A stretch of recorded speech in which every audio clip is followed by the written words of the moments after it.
Wateja wa Yug Furniture and Decoration. Nyumba ndo kama unavyoiona hiyo hapo. Tunafika site kwenda kuikagua. Site ilikuwa ishapigwa branding kabisa.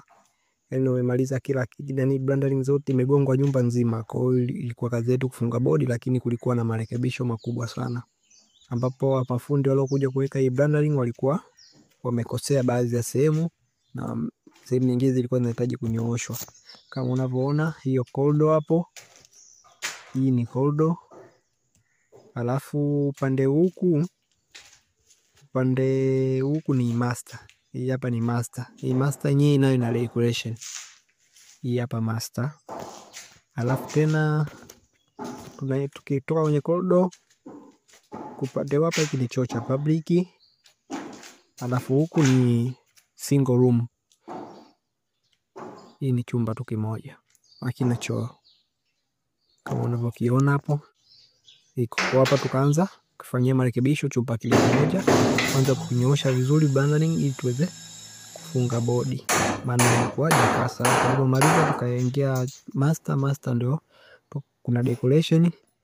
Tukaendelea kuinyoosha ile decoration kwa sababu imepinda. Hapa unapoona dining na pale zile anafundi hapa anaweka cutting box. Kule dikoni. Alafu hapa katikati ndio kuna unaulizaga baba Viki urekodi muda gani?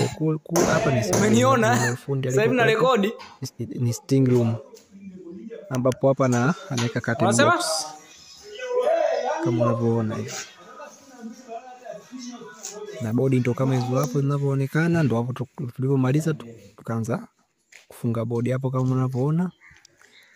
Nikawa nakata hizo bodi hizo hapo zinakatiwa na knife gypsum. Usitumie msumari wala usitumie msumeno.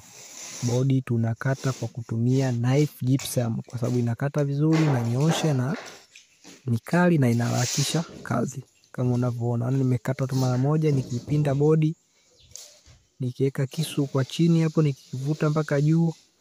Umeona? Nimemaliza, nimekata, naweka kipande changu pembeni. Nachukua bodi yangu iliyokamilika au size nilokuwa naitaka, basi nabeba naondoka naye naenda kufungwa. Kama unavyoona hapo ndo tulishaanza kufunga hizo bodi. Na ile single room chumba kimoja kile ndo tulichoanza nacho kufunga bodi. Tukawa tumemaliza chumba. Tulivyomaliza tukabidi tuhamie chumba kingine ambacho ni master. Master unaona kama hapa tushafunga zile bodi za juu za kwanza, bado zile bodi za chini ambazo za decoration.